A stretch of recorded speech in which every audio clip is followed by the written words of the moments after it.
Well, as I was saying, we're going to have a chicken day. I was thinking about last night, and sometimes people they pay a little bit extra for cut up chicken when there's chicken on sale, and it's really not that hard to cut up a chicken in pieces. And I'm also going to show you how to bone a chicken. And the reason I like to bone a chicken is if you take the bones out, you can cook it a lot faster, and it stays juicier, and especially in certain areas of the chicken. And I'm also going to show you guys how to do gourmet chicken wings. Good thing you guys showed up, huh? Okay. Okie doke. As I told you, I started Chef Live, and I went to the California Culinary Academy in '84 and graduated in '86 with the intent of being an actor, and just never did any acting. I just kept on cooking and discovered the internet and loved this video stream and stuff they were doing, so I thought I'll do a cooking show online. And then the .com crash hit, and we decided we better create a brick and mortar place where the chefs could come and cook and stuff. So that's why we're here. That's what we're doing. And anytime you guys have any questions, feel free to ask them. I don't mind asking. Try to stump me if you like. But I can't guarantee a proper answer, but I'll do my best. And I'm going to start off with the chicken wings. The reason I call these gourmet chicken wings is because of what we do to them to make them a little bit fancier. In culinary school, we went through hundreds and hundreds of chickens every day, and of course the wings are something you throw into a pile and you try to do something with it so it doesn't go to waste. And you really can't do a chicken wing for gourmet dinner. It just isn't appropriate. So what we do in business is we make them fancy. We pull the meat down, and that way you sort of get a handle, and people can eat it like that. And that way, it's not like a chicken wing where they're getting the ingredients of the sauce on their hands. So the first thing you want to do is funny. If you hold a chicken wing like that, it sort of goes straight, and you want a nice sharp knife. And what you're looking for is the knuckle. And once you find the knuckle, you can bend it a little bit. It'll go right through. So you just go under there like that. And this is a piece that I usually just chuck. I don't worry about this piece. And then the other piece, to break the same thing, you just start to cut. And you see it'll just cut right through there. Bring your knife under. And you might want to do this on the cutting board. I'm trying to do it up here so you can see a little bit better, but it'll be a little more stable if you're doing it down there. And then you take your knife and you go around the top of the little drummet that we're making there. And so you're cutting through the tendon and the skin and any meat. And you can use your knife, you can scoot it down. I usually just take my fingers and I just scoot it down like that. And you have your new drumette. And on this one, we've got the second bone in here, so we have to remove that to make the drumette. So you go right between the two and you just slice. Right between the two on that side, and you slice them out. So now, because they're held together with a tendon, and you can do this a couple ways, but usually just either pull or push, and this other bone will come out, and that you throw away, and then you pretty much just pick an end. You want to do the same thing as we did the other one. These you cut around like that, and then again, just pull the chicken meat down. You guys want me to do one more? Got it? Yeah. Okay. Now for the sauce, I'm going to do two different sauces. Actually, it's more. This would be almost more of a marinade. Marinades, classically speaking, were used to preserve meat before we had refrigeration, but now we do it just to add flavor. It's really the whole idea. So I'm going to do an Asian one, and I've got a little bit of sesame oil. And sesame oil, you want to use the toasted sesame oil. So if you see it in the store, you want the stuff that's darker. And the reason is the non-toasted has almost no flavor and no smell. This has great aroma. If you use too much of it, it's bitter. So it's just to add an essence more than, you would never fry in or anything like that. Whatever you fried wouldn't taste very good. And you got a little bit of honey. And a little bit of soy sauce. Does everybody like spicy? You guys like spicy? Do you like spicy? No? Okay. Okay, well, we won't give you one. I'll just put a little bit of spice on it. Is that okay? Okay, good.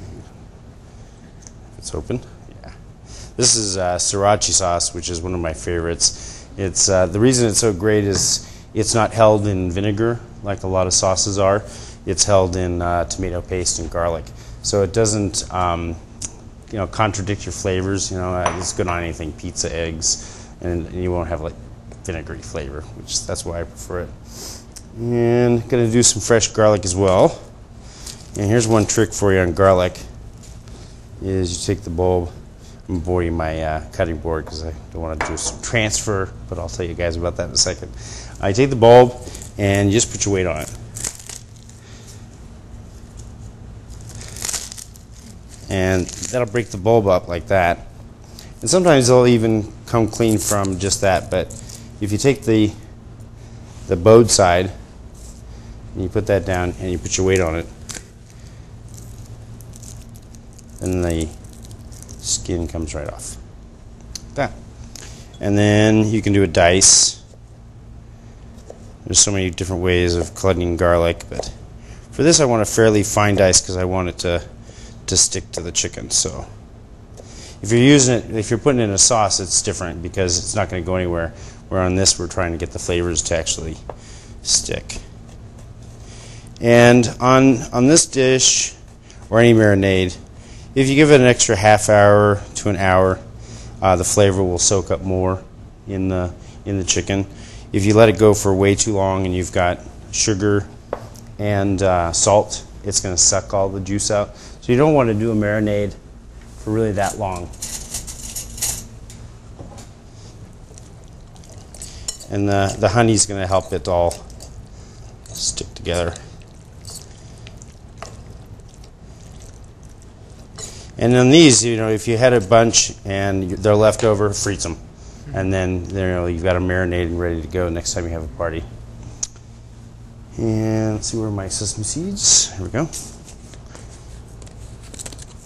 And these are toasted sesame seeds. If you get your sesame seeds at the Asian market, you'll pay about a fourth or fifth the price. They just mark the heck of them out in regular supermarkets because it's considered a gourmet item, which is funny because it's on hamburger buns and stuff like that. But I don't know. And just do a little bit of rolling of each one in your sesame seeds.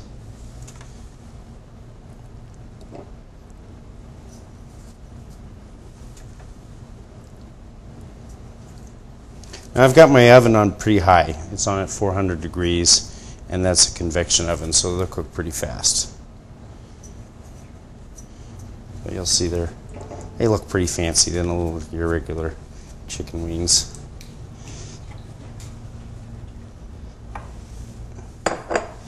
Now for the other one, I'm just going to make this one sort of a Mexican spicy one that you might. And I'll use a little more of the sriracha sauce. A little bit more. And I'm also going to use this on the chicken. It's a great blend. It's a chicken seasoning. You get it most of the, especially the Hispanic grocery markets have it. And it's just got a great spice flavor. It's a mixture of spices, and I like it a lot, so I use it quite often. And it also adds a nice color because of the spices in it. Sometimes we use paprika really just for the color, because it makes something look. And you want to add some fresh garlic to this as well. You can also put all your garlic into a Ziploc. And as you go, you can just smash inside the Ziploc. And this stuff drives me nuts. It always seems to stick around for. Another way of mincing your garlic is you actually take the back side of your knife, and you're almost like shaving it with the back side. So you hold the bowed side down, and you crush it that way.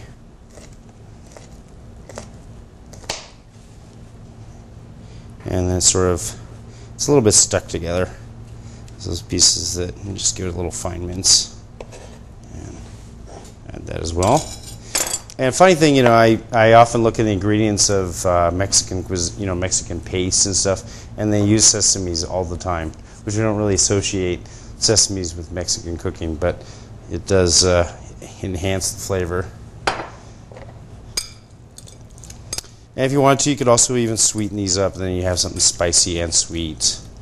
I've used margarita mix. I mean, you can use whatever. Really, you're just looking for flavors and what's available. A little barbecue sauce, any of those, work great. And put these on the sheet pan. Now I'll tell you guys about transference. When I was consider all chicken has salmonella. That's just the best way to go. Just figure it's in there. And salmonella will make you feel very bad for a very long time.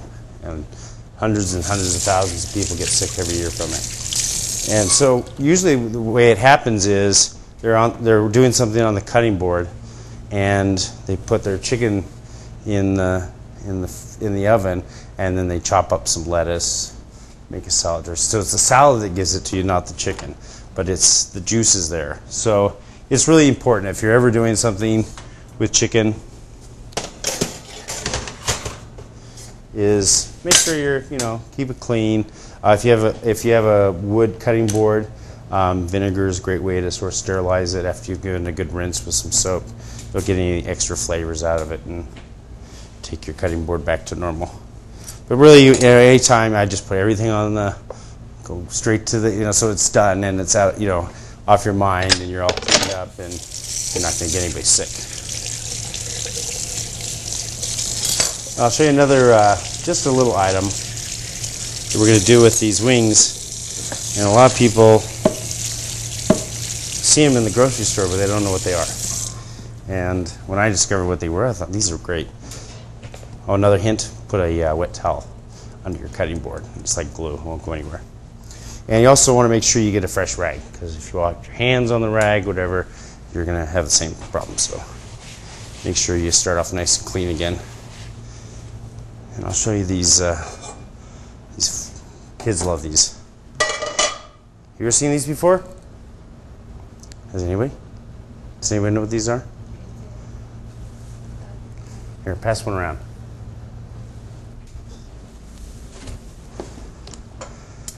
You'll see them in the bins at the grocery store all the time. They do. Yeah, almost like a shrimp chip.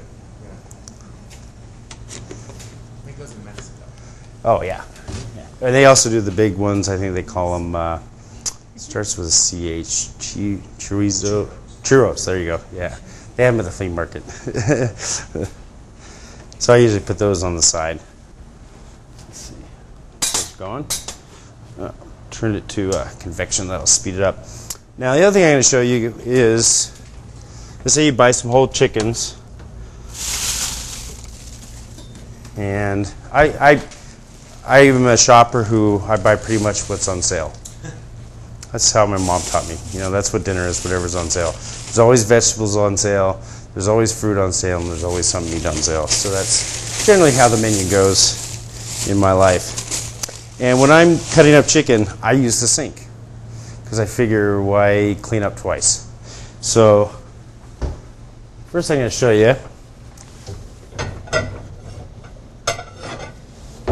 is how to debone a chicken.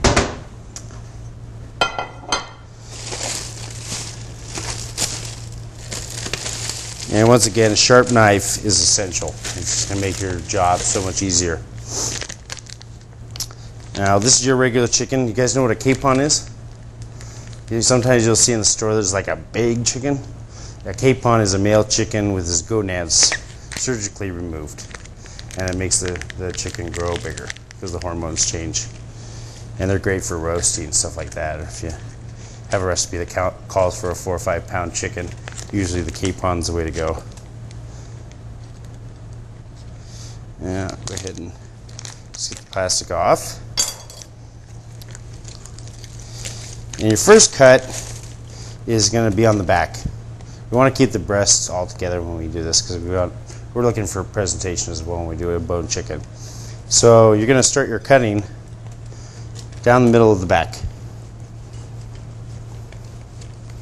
like that. And we're pretty much going to let the knife do the work for us. So what you're doing is you're looking for meat. Any place you see meat, you keep cutting. Now if you know there's a joint, and the way you can tell where a joint is, you can see it's got to be right here. See where it's moving? So it has to be attached there. So what you want to do is cut through the joint. Now a really young chicken, and they're mostly very young these days, the bones are pretty soft. So if you slice through what isn't exactly the joint, that's okay. If you end up slicing, right next to it or half of it through, that's fine as well. Now you might want to do this but once again I'm trying to show you guys the technique. Although this is the way I do it generally, because I use the weight of the chicken, as you'll see, to help the procedure. For catering, I used to do a dish called 5 stuffed fowl, and you debone 5 different birds. You stuff one in the other and the other and the other. So you got this giant stuffed turkey. It has goose and duck and everything else in it. Okay. This guy's giving me a hard time. I'm supposed to be making this easy. Okay. I'm going to sit down for a second. Okay. Now what you're going to do is peel. You grab the skin and you just peel it back, and use the tip of the knife, and you peel back the chicken. You're going to get to another joint here where the wing attaches. And sometimes I'll just go ahead and just pull it, and it pops out. And then once again, just use your knife. Now the breast is of course attached to here, so we want to make sure we get close to the bone, so we remove as much meat as possible.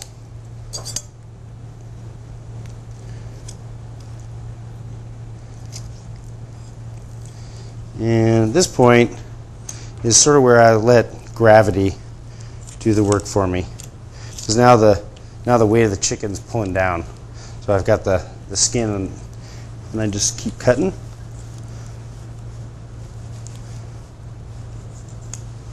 Now right around here you have some cartilage, and we're just going to go excuse me, just going to go right behind the back of the cartilage.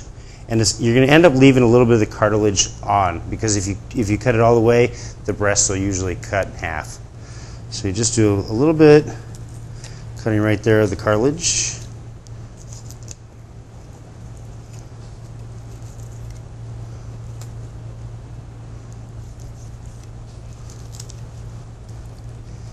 Let's see.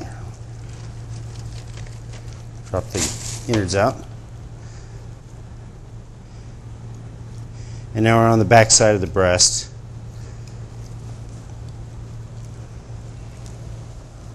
And at this point I usually reverse the side. And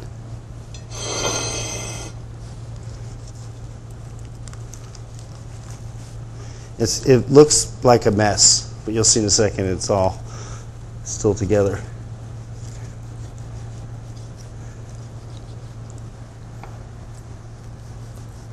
And we got our last joint, which is the leg there. Cut through that guy. Down here.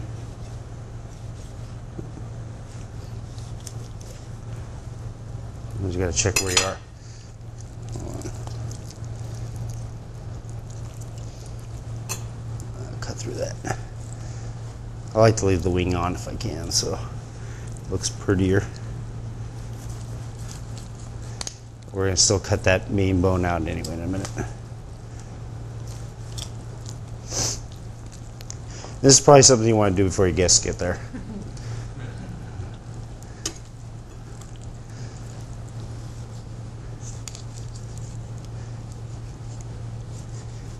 And now the carcass is great for making soup or some type of bouillon, but as you see, at the end of the day, it's all one chicken. Now, you also want to take out the first leg bone of the drum, the leg. And the reason you do that is it's going to cook faster. The bone sort of has an insulating effect on the meat, and it slows down the cooking process. So if we remove this, when we start grilling the chicken, it'll all be evenly cooked, which is what you want, because you don't want to dry out your chicken and have dry parts and raw parts. And one more.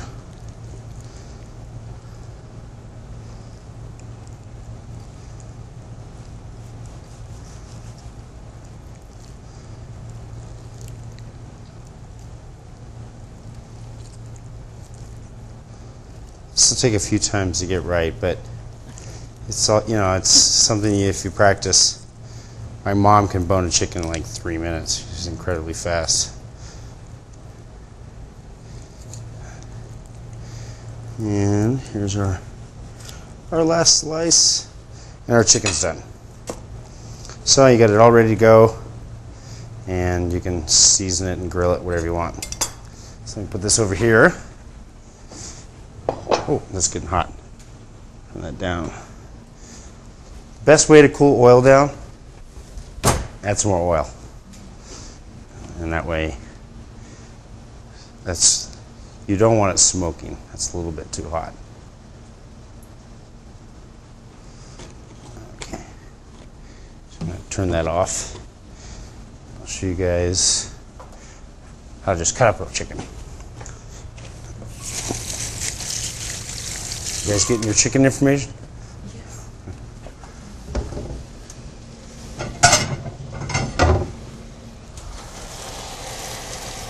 Those are almost done. They'll be done by the time I finish the second chicken. Okay.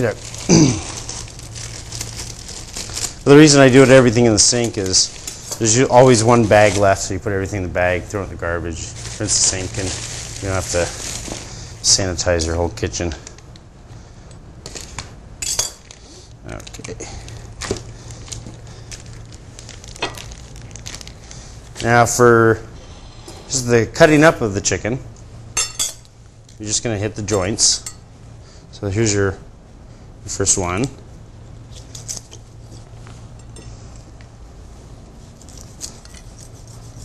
So you got your legs and your wings. Just go right there at the back. Slice right through. See, this chicken's totally cooperative. The other one must have been an older chicken. So you've got the legs and wings. Set those aside for a sec. And then you're going to go straight down the middle of the breast. You're going to end up on one side or the other of the cartilage. And if you're not real comfortable with a knife doing this, what also works well are shears. You can always use shears, and that's another way of. Now you've got on the back, you've got this backbone. I hope you have a backbone. And the best way I found is just go on down both sides of it, and that way you remove a lot of bone that you can't eat really, and it doesn't do anything for the grilling of it or anything like that. So just cut down on each side.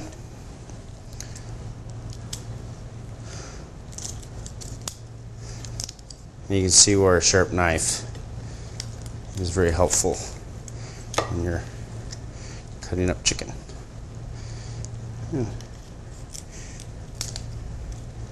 You can always just tilt your knife a little bit. You know, if you're getting stuck, you might just sway it back and forth. And then here, this is a really easy cut because really we're just going through skin. And you've got your thigh meat, which again, if you wanted to, you could do one more cut or leave it this size. And you got your breast meat. I'll take off the excess fat. And I'll show you guys how I'm going to prepare blackened chicken breast. The last dish, but I'll just finish this off.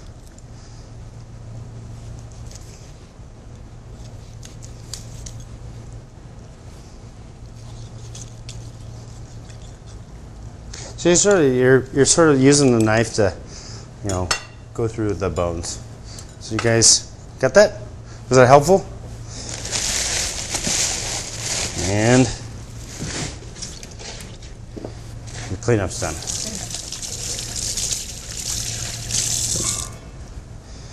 So that's not very pretty, is it?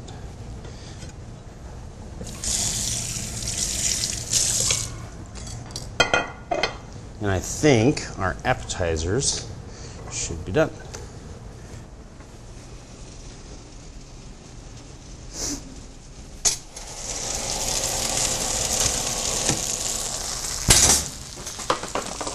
And they are.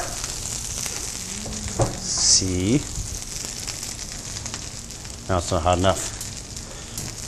Give that a second. Those cool down.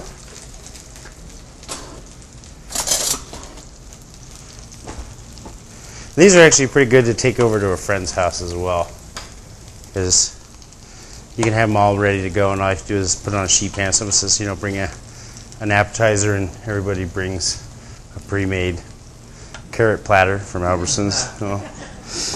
You'll be the fancy one of the events, and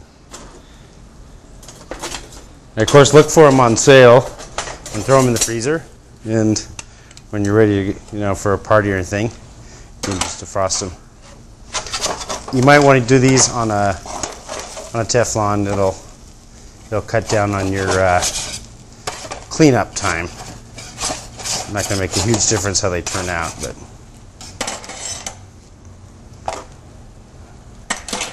paper towels. Paper towels. Please. Okay, our oil's hot enough. I don't know, that sort of snuck up on us when it puffed while we were doing something else. What are those again? You know, I'm not sure of the term for them. If they're a different shape. What was that? Oh. I'm sure that chicken's dead. Oh, thanks. Of course, when you do some fried, you generally put it on paper towels so that it soaks up the extra grease. If there's a little bit uncooked, just flip them. Oh, it takes a second. And I found if you keep them in a Ziploc, they last better, especially if you're in a humid climate. If you're in a humid climate, they'll absorb a certain amount of moisture and they won't fry up very well at all. And these you can fry up almost the day before, and they last a long time fried. Okie doke. So would you guys like to try some chicken wings? Yeah? Well, here you are. This is our Asian one, and here's sort of a Mexicali one. And just for presentation, we'll throw a little basil leaf in there.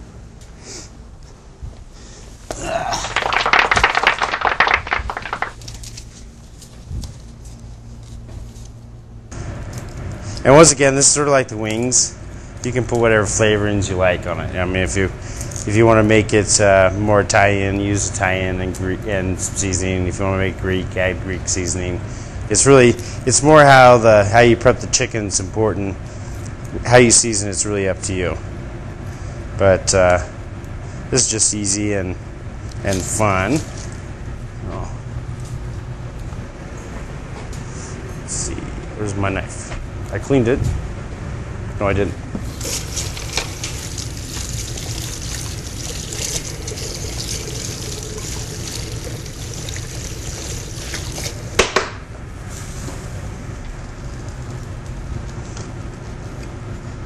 Now, of course, if you're using your cutting board and doing another chicken dish, you don't have to clean it till you're. Well, the other thing you can do is your chicken last. So you've got your vegetables and everything else done, your salad.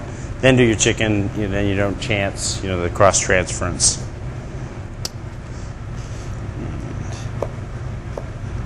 Go ahead and dice this up a little bit.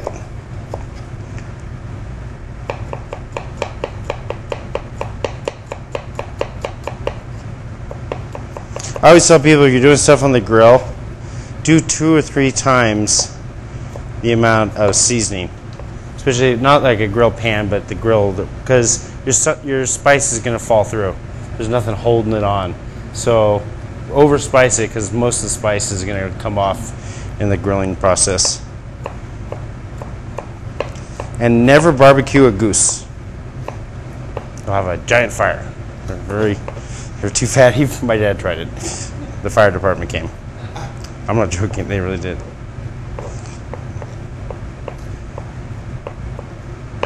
Okay. I'm going to put half on this side, and I'll put the other half on the other side. And I'm going to use the seasoning again. Whoop. I'd use less on a pan like this because it doesn't really have anywhere to fall. Just rub the garlic in there. Oh, sorry. Okay. A chicken masseuse on the side. And you always want to season both sides.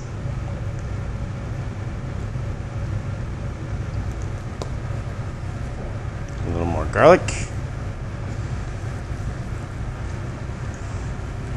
And some different, a bit of lemon juice. We'll do a little bit more just before we taste it. Might as well do the tequila while I'm on the side. Now, you guys probably know that when you cook with alcohol, the flavor is the only thing that happens. The actual alcohol just goes away really fast. Or when you flambe it, same thing. And another trick is use your fingers as a strainer. So you just run the lemon juice through your fingers, and that way you won't have any seeds. It doesn't really matter on a chicken, but if you're making like a dressing or something like that. A little bit more tequila.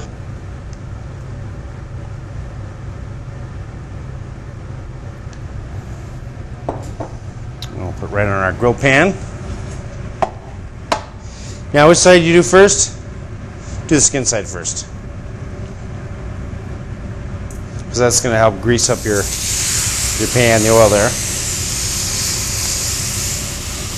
And once you set it down, don't do much with it. So what we want are we want the grill marks on there. So if you keep moving it around, it's going to screw up your grill marks. And part of grilling is actually the caramelization of the meat. It adds that flavor. They've done studies where they had a bunch of chefs do blind taste tests, and they did it on mesquite, they did it on gas grill, they did it on charcoal, and the chefs couldn't tell the difference. So if we use mesquite, it's more for our nose, than it is for our tongue or any other thing. So for me, a gas barbecue in the backyard is the best way to go. Easy light, burns off everything if you let it go for an extra half hour, and so it's easy to clean. So, going good. Now I'm going to teach you a quick vegetable dish, and kids seem to like my vegetables, and I think it's because of my secret ingredient that I always use with vegetables. And these are squash. And really, I do this with any vegetable I do.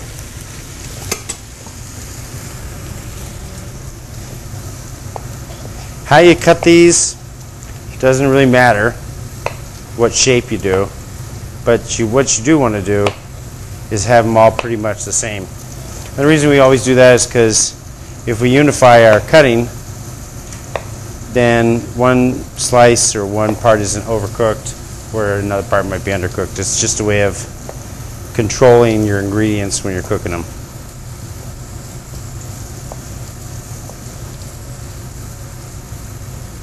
So you could do slices or lengthwise.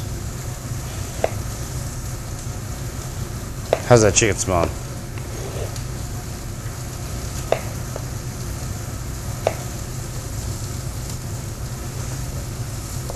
I didn't grab any at the store today, but I like to do grilled pasilla peppers with this type of vegetable dish as well. Get our pan going here. Now, as far as what you saute your vegetables in, generally I saute my vegetables in whatever I have handy. So if it's butter, I use butter. If it's oil, it's really good oil, I use great oil. You know, now this, you want to try to keep it together. And see the grill marks? Well, to get some even cooler looking grill marks, let's say this was a steak and you're going to serve the whole steak. You wouldn't serve anybody a whole chicken. But about this point, we've got our grill marks, and you want to have a steak that has really nice looking grill marks. Just do, and that way they're crossed.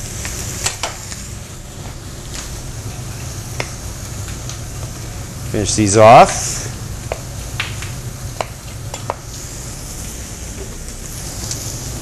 Use a little bit of vegetable oil.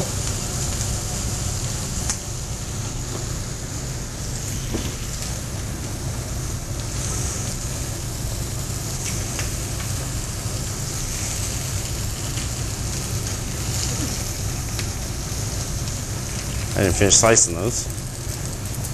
How embarrassing.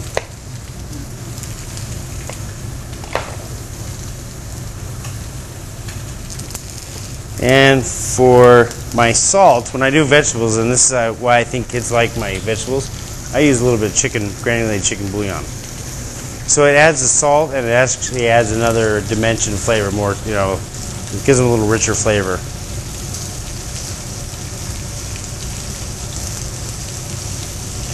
And if you want to put just a splash of water,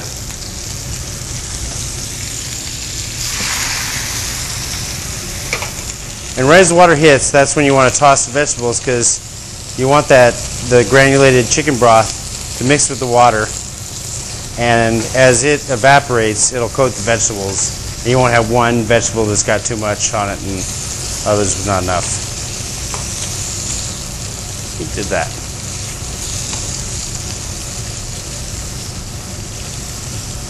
Okay, we got our grill marks, so I'm going to go ahead and turn this guy over. Now, if you're doing it in the house, and you're doing it on something like a grill pan like this, your other option, do it for a few minutes on, you know, get your grill marks, make it look nice and pretty. Start the cooking on the other side, get that flavor of the grill, you know, hitting the meat. And then if you want, turn it off, throw it on a sheet pan, and finish it in the oven. And if you know, it's another option you have.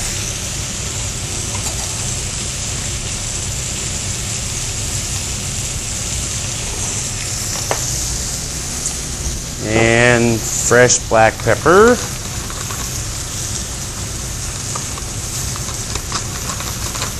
You want to use as often as you can the freshest herbs and spices. They do lose their oomph. I don't know if you've ever gone to grandma's house and you pull out the oregano and it doesn't even smell like oregano anymore. No one's used it in 10 years. Oop. One that got away.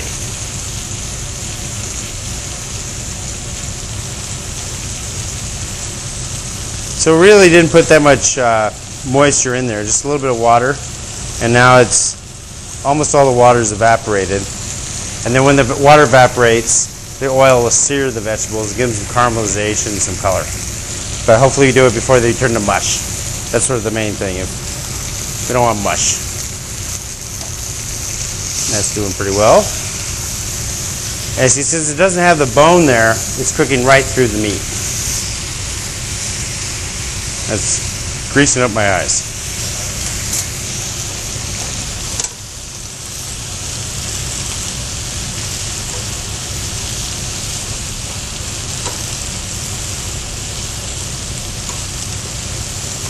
And you wanted to, you know, instead of so you got the flavor there, if you want to use that flavor, you know, that's good as well.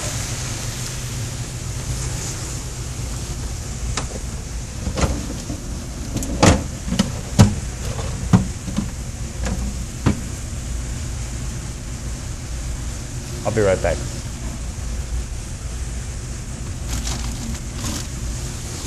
was deciding what I was going to put in with the. I change my mind as I cook. You know, I need this, needs that. A lot of people ask me, "What are you making?" I said, "I don't really know." Like, you're cooking it. You can sympathize. It drove a girlfriend of mine nuts for 2 years since she finally went, okay, I won't ask anymore. But really, when you take the bone out, you guys will see that this chicken is just going to be so moist. Because the reason it's moist is we're cooking it so fast that we don't have to worry about the bones. So if you can cook something fast, the moisture doesn't have time to actually get out of there. That's the same thing with when we do the blackened chicken. Is, you know, we're cooking it so quickly that all the moisture will be there when we're done.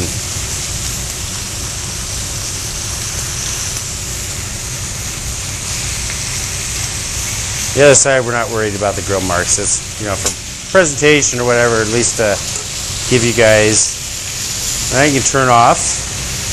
Now, if you got your vegetables just right and you're way ahead of schedule, take them out of the pan, put them into another bowl, and that's where I say use the microwave. Put them in the microwave for a minute. They won't overcook anymore because you're not taking them up to heat in the pan.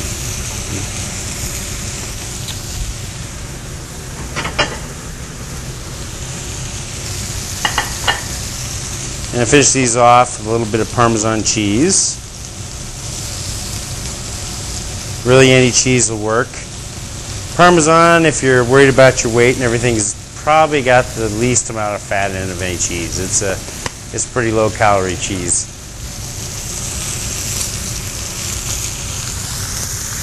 This guy's doing pretty good.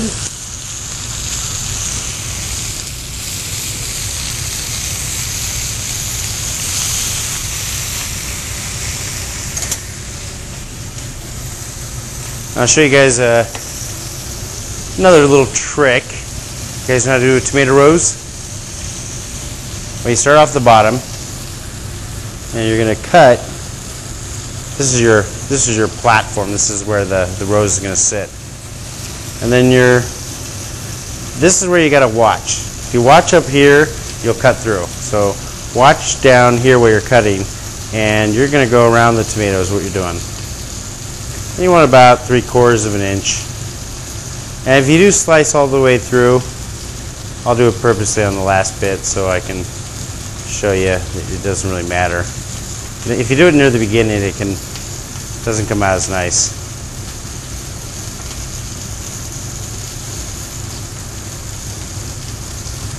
And just keep following the tomato.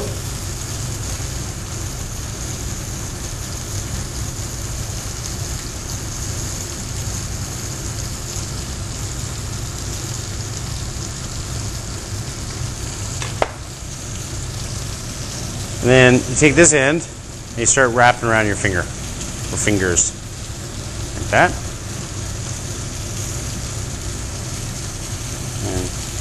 And this beautiful rose. And then now you've got all this tomato meat, and you got a vegetable dish.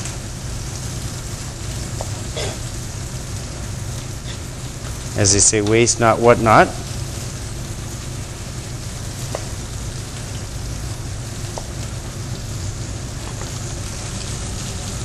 And the tomatoes, it's okay if they're totally raw. It'll give you another contrast, another flavor, and it's nice color as well. Now, I know that parts of this chicken aren't going to be fully cooked, but I'm gonna give you only the cooked parts.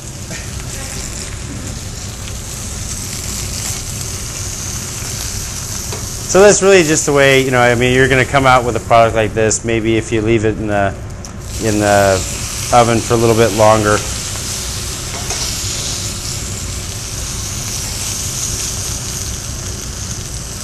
Usually that's cooked enough through.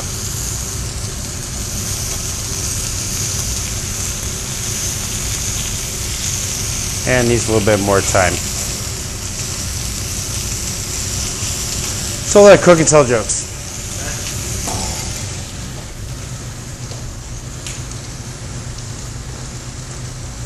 You still working on your chicken? Not too bad, huh?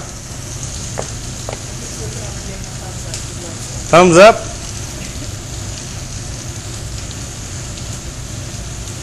You may last. So everybody's local today, right? So then it's what part of town are you from?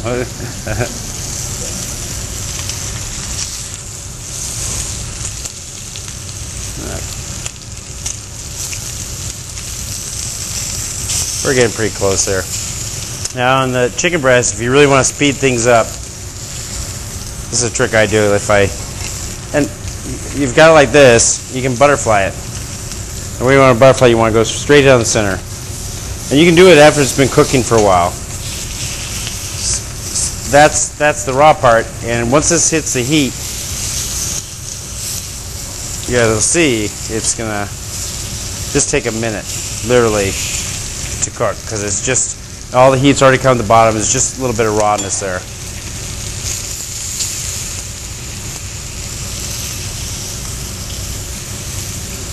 Give it a second longer, but it really just a couple seconds.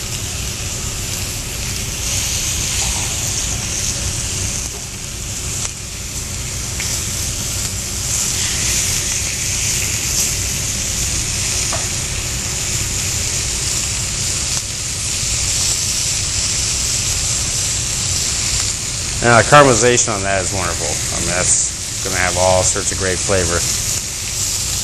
And that's why we grill things. Whether it's vegetables, whether it's really that caramelization that we're looking for.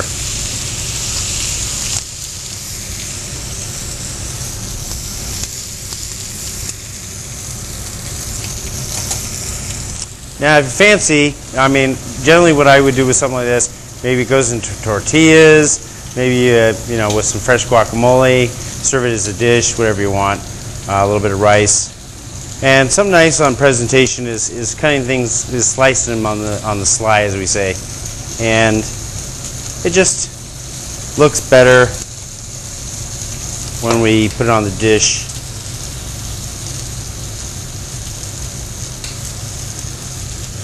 And you can use your hands a little bit. I mean, that's part of cooking.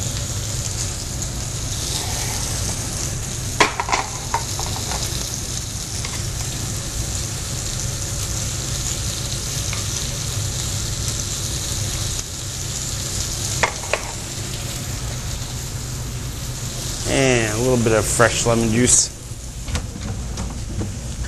Lemon juice is funny. Lemon juice can have two flavors. It's got a cooked flavor, it really mellows it out, and of course, you know, just freshly squeezed, it's got that, you know, fresh bite to it. Just a little tiny bit, and I sort of like to finish everything off with black pepper. So you've got your grilled chicken, really flavored any way you want. Some sauteed vegetables, tomato rose, and that's the dish. You guys want to try some of the chicken and the vegetables?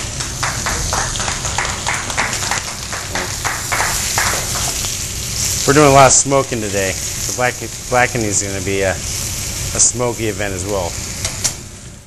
We have a great relationship with a local guy.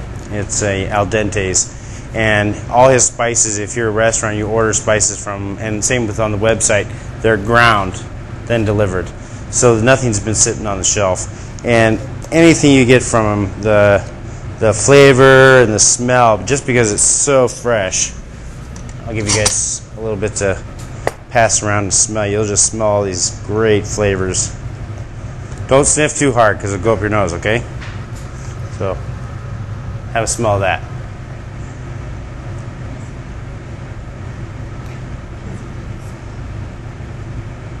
Smell pretty good?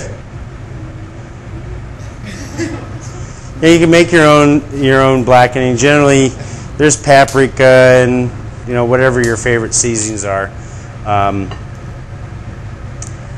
It's something you can experiment with, but you want a lot of flavor in it because we're going for that Cajun flavor. Another thing I'm going to do, and I'll do these first because they're going to take a little bit longer than the chicken, so we'll get them first, is a stuffed tomato. And I like to do stuffed tomatoes because I can stuff them, get them ready, and put them in the fridge, that morning, and then I'll throw them in the oven and bake them. But to make it a little fancier, what we're going to do is we're going to crown them. And the way you crown is you go like that, you go like that, you go all the way around, and just keep doing vertical triangles.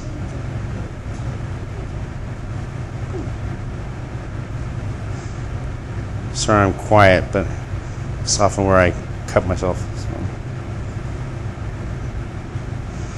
And just that, anytime you add a little bit of extra fanciness to food, it just looks better, And same, it tastes better because it looks better.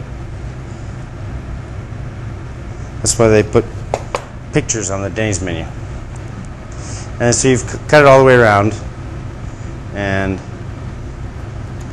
pop it out. And then if you've got a spoon,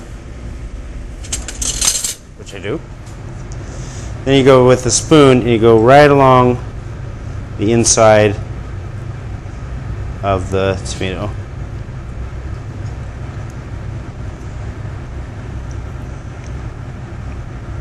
So really what you've done is hauled the tomato out. And this time I'm just going to do some cheese and some fresh corn.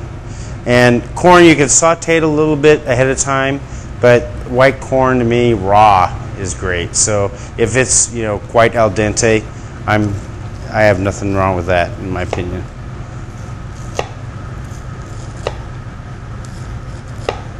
So shuck your corn.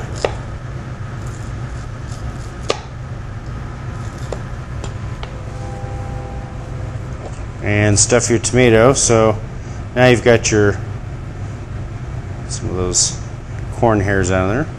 You got your starch and your vegetable on one. I mean, you can stuff this with whatever you want. Let's pack the tomato down.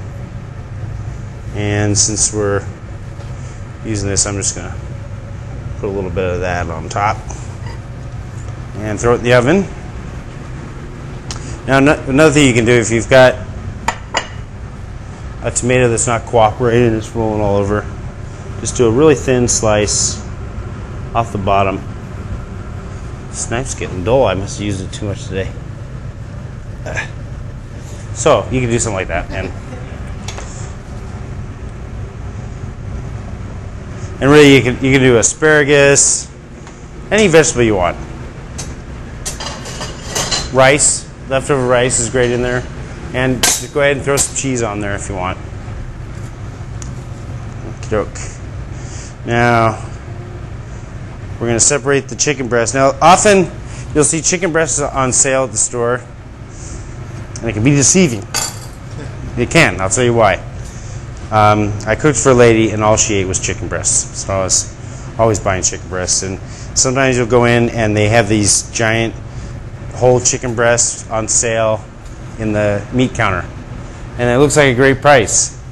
But then you take it home, and you trim it, you take off the cartilage, and if you look at it compared to already clean, like the Foster Farms, does a really good job. Their chicken breast has almost nothing on it.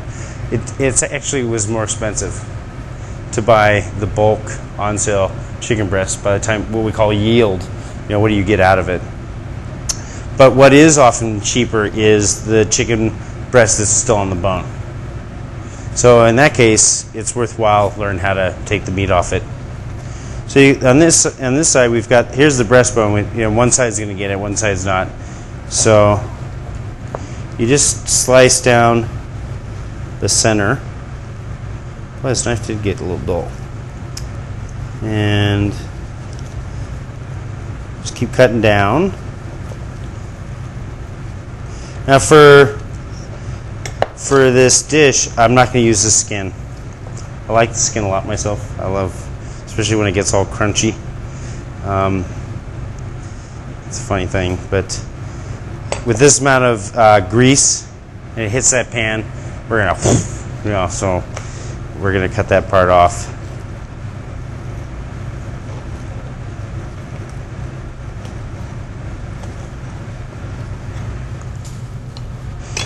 And the skin, of course, it just peels right off.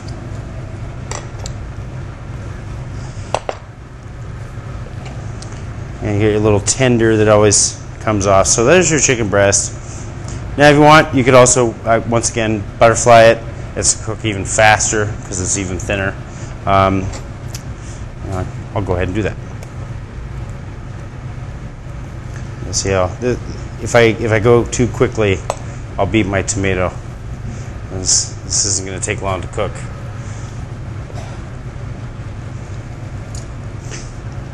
The tender is funny if you're cooking it all together. That you see how it's separated. If it sits there against the meat and you're cooking it, because it's not attached, it also acts like an insulator, and it can take forever to cook. So your option is open it up, go ahead and apply some heat in that area, in the pan, so it cooks in that area, or peel it out and cook it separately. Oh, if you don't do that, you'll tend to dry out a lot of the chicken breast because it won't cook all the way through properly. And that's generally what when we have dry meat means you overcooked it. That's what dry meat.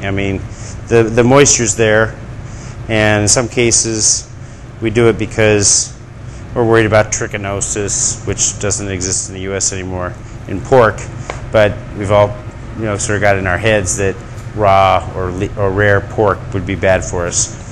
And of course, chicken breast or chicken with salmonella is different than E. coli. It's all the way through the meat, so we have to make sure that there's no raw chicken left. But if you cut it thin, by essence of doing that, the time it takes for the heat to get through is in your favor. So you just do a little bit of the seasoning, and it's literally that much, get it covered nicely. And this pan, you guys can probably tell, is hot. It's almost changed color. It was a black pan, and it gets this hot, it'll turn white on you.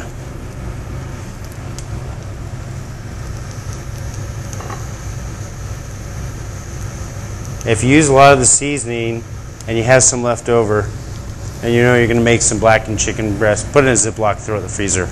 That way nothing will happen to seasoning and you don't waste it. Especially this seasoning is very good.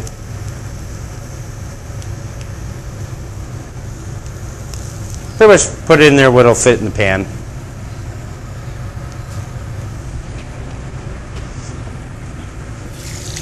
Have a look at my tomato, see how it's doing.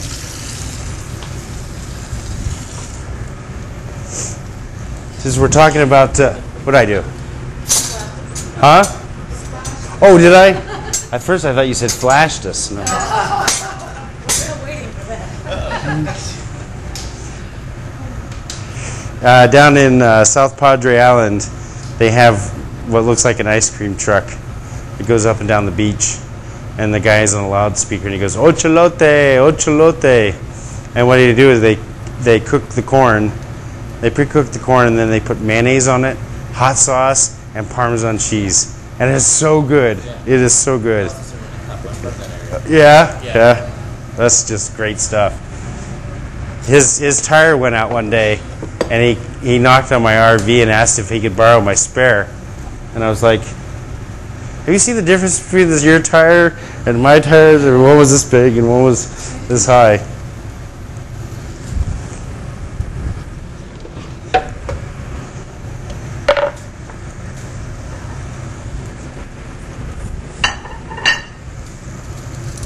Now, believe it or not, it's probably as cooked as we want it on that side.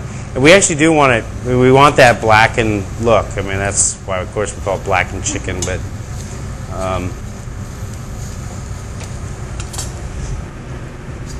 have a look at the tomato. Looking pretty good.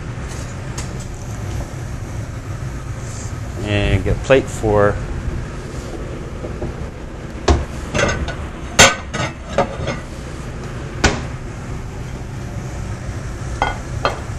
see, what else could I tell you about chicken? Do you know how long a chicken is alive by the time it gets to the grocery store? 6 weeks. They get those things eaten and they grow very quickly. Eggs come from chickens. What's that? What is in there? Do you have any? No, you don't use anything. Don't use anything. You don't need it. No, you want to put it right there on the hot pan. And it can never stick. It's just so hot that it's... Now, if you put just the chicken in, it's going to stick because there isn't anything between the chicken and the pan, so it's like glue. You could do it in a Teflon pan, You probably don't want to take a Teflon pan to that temperature, though. It's not good for the pan, and really a cast iron pan is just the best way to go for blackening. And you can do it for anything. You can do blackened hamburgers, blackened pork chops, lamb chops. Anything's good to be for blackening. Catfish sandwiches I do all the time. Have you seen the catfish that's already marinated? They do a Cajun seasoning on it in some of the grocery stores. It's great, and you just get some poor boy fresh rolls, toast them with a little bit of mayonnaise, lettuce, tomato. Oh, it's great. Just bang them out, and they're wonderful.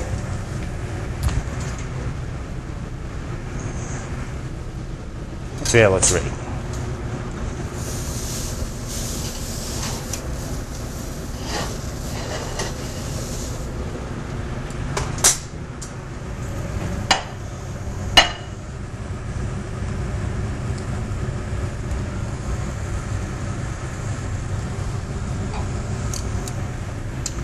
Could you give me a nice chef knife? Now, one of the ways we can tell how our meat's cooked is how much resistance we get when we touch it. And chefs will use their fist to demonstrate it. If this would be rare, it's squishy, and that would be medium rare where it gets some resistance. Well done is pretty going to be much that you just can't dent it. So if you're doing a fillet, or you're looking for or a steak, a ribeye or something like that, that's the best way. Is just go deet deet deet. Or if you're doing a big roast, say you can take your knife, and if this is the roast, you just put the knife right in the middle of the roast, and you hold it there. So we know this is the center of the roast right here. You put your finger on the top of the roast, and you pull it out. You touch it to your lips. If it's cold, it's very rare. It's not even started to cook. If it's warm, it's rare. If it's hot, you probably overcooked it. I mean, if you cannot hold it, it's going to be almost well done on the inside. I mean, that depends on how you like your meat. You guys, this is totally cooked. These two pieces are. This one, just with this little bubble, see that squishiness there? I can tell you, it's gonna. Let's have a look.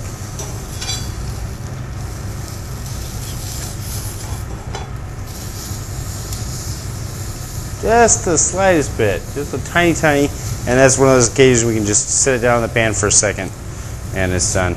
But you see all the moisture that's in that chicken? I mean, it's dripping. How often do you see a chicken breast that's dripping? And once again,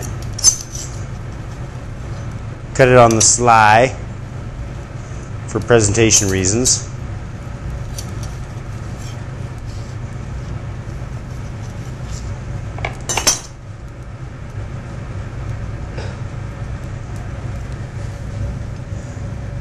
And if you want to make a sauce, butter sauce would be nice. But really, it's so juicy. Often we put sauces on things to cover up flavors or to make something moist that's naturally dry. Chicken breast done this way is just not dry. And make great sandwiches too. You guys want to try some? So you got your Cajun chicken breast. I'll put one more piece on there so it looks good.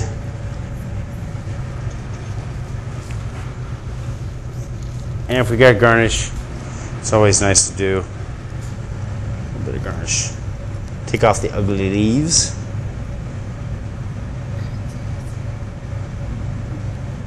And there you go.